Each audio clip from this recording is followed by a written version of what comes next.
one thing definitely every single one of us as students have in common is the need to work and study under an immense amount of pressure. I think this is only something that you truly experience in university or tertiary education, where there's just so much pressure. You know, the exams are coming, tests are coming, there's still assignments being done. Your personal life is still going on as well. There is a lot happening. It's overwhelming. You don't know how you're going to get through it. You don't know what's going to happen in the future. You don't know how the hell you're going to pass. Yes, I think this is the standard life of a student, and this is something that I think is a defining character trait of success. Essentially, what you do in the very difficult moments, what you do when there's a lot of pressure on you, how you act, how you react, and how you go forward. I think this really defines a lot for you. So I think in this video, I'm just going to break down exactly how you should be working under pressure, the things that you can employ so that you can work under pressure more effectively, and of course, churn out the best results possible. So I think the very first thing, and I think this is more of a preventative measure, a measure that you can put in advance where possible, but I think try and front load as much work as possible. And when I use the term front load, I basically mean don't leave things till the last minute. This is so important. I've seen so many people making the same mistakes. I've watched it over and over again. I've made these mistakes early on in my undergraduate. You don't want to be doing this. You don't want to find yourself in a position where you have an excessive amount of work to do, an unreasonable amount of work to do within a limited period of time. So you need to be proactive. You need to basically try get things done in advance, because I know that one of the things we struggle with is working when there's no pressure. It's easy to work when there's pressure because you have to get it done. But when there's a bit less pressure, when there's no pressure, it's very easy to slack off because there are no due dates anytime soon. Things are still perceived to be far in your eyes. So it's in these moments where you have to get as much done as possible. So yes, really try and spread out your work over a couple of weeks or a month or so, or months if possible, as opposed to trying to cram it in a short amount of time. Next up, in terms of working under pressure, and this is a common mistake, a lot of people make, is don't focus on everything. Don't focus on every single thing that you have to get done. Don't focus on, sure, I have to study for this test, this exam, I have this assignment to do. Where am I going to get the time? I have this, I have that, I have all this stuff. You're just overwhelming yourself. You're literally overwhelming yourself when you're thinking of everything in its entirety. Take a step back. Take a step back, relax, and rather focus on working. Be proactive. Focus on getting something done. Focus on putting pen to paper on a daily basis, doing something, as opposed to just sitting in your chair, pondering and considering all the different things you have to do and the little amount of time you have.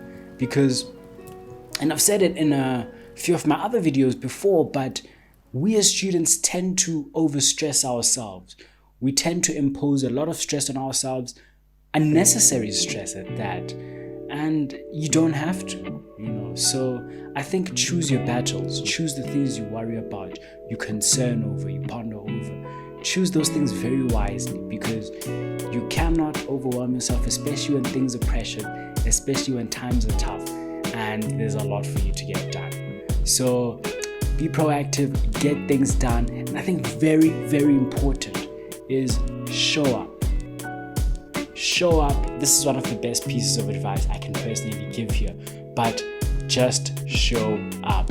Show up every single day, regardless of what happened yesterday, regardless of how bad things are, regardless of how inconsistent you've been, regardless of anything. Just show up. Show up the next day. Try again. Do something. And it doesn't have to be perfect. It doesn't have to be perfect. You don't have to be super productive every single day. You don't have to be, this guy who has everything on lock or this girl that has everything on lock. Not at all. Just showing up makes the world of difference. And of course, we're all human. We're all human.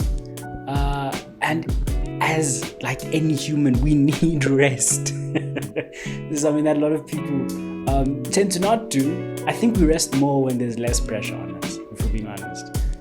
But then when there's a bit more pressure, we don't want to see rest. We just want to work. I have this to do this day. I have all this stuff. I need to work. That's our mindset. But you know what? You need to rest as a human being. So I really encourage you to just, between study sessions, be reasonable. You can't study for 4 or 5 hours in a row. You're not going to be as productive in the last hour or the last 2 hours as you were in the first 30 minutes. You need to be reasonable with yourself, and you need to get adequate rest. So between study sessions, get some rest.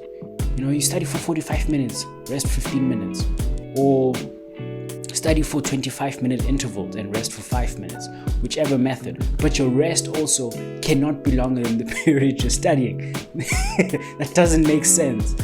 So you have to make your rest a bit proportional to the time period that you're studying. So I say if you study for 45 minutes, take a 15-minute break and then get back to it. Do this maybe 3 times over and then rest for an hour after that. The more you rest during study sessions, the more effective each study session will actually be. And of course, I encourage you as well, at least once a week or bare minimum half a day in a week. I know how difficult things get as a student, but you have to take a full day or a full half day off. And when I say off, I mean you're not touching books, you're not speaking academics, you're not doing anything. You're doing what you want to be doing. You're doing the activities you like, whether it's spending time with your friends, whether it's playing outside, playing sports outside, reading, whatever it is. You need that time to de-stress and to re-energize. Because if you don't take out this time to rest, then you will burn out. And trust me, no one wants to burn out. I don't want that for anyone here. So make sure you take care of yourself. And that's very important. I think at times we neglect ourselves in the time of most stress. So really take care of yourself, especially mentally. I think this is very important, and this is why I emphasize rest in my previous point. But make sure that mentally you're okay, emotionally, physically, spiritually. Make sure you still attend to the different areas in your life, because of course we as students are still people first, and we as people have different areas in our lives that we need to attend to, we need to give attention to in order to make sure that we are wholesome and make sure that we're as balanced as possible. So please don't neglect yourself in times of stress. Look after yourself, make sure you're okay, put yourself first above anything else in this world. And I think one of my last but very pivotal pieces of advice I can give today is have a plan of action. Have a plan of action. Know what you're going to do. Know how you're going to go forward.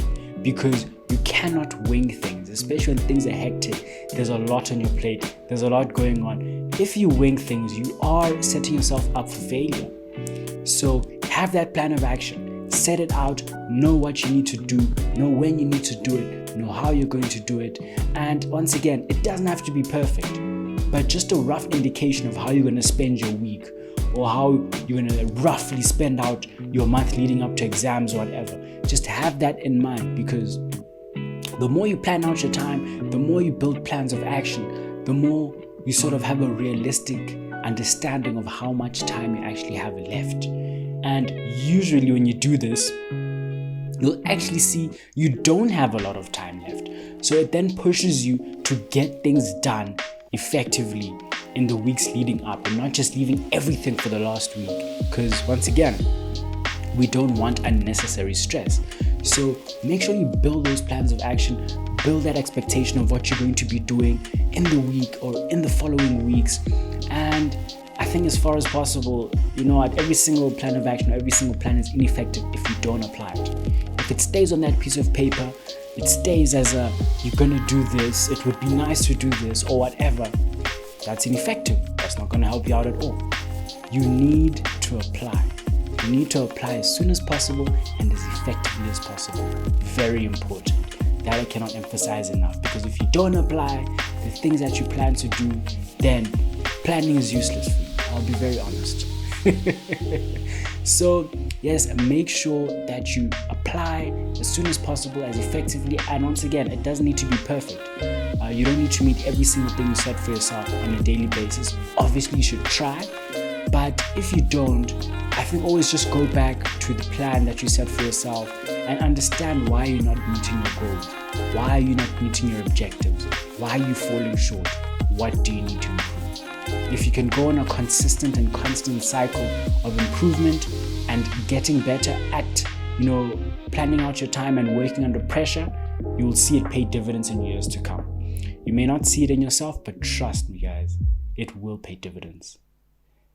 So I hope this has helped you out today. I thought, you know what, I know how it feels to work under pressure. So let me just give you guys a few tips on how you can better work under pressure and more effectively with less stress. So until our next one, guys, let's continue on our journey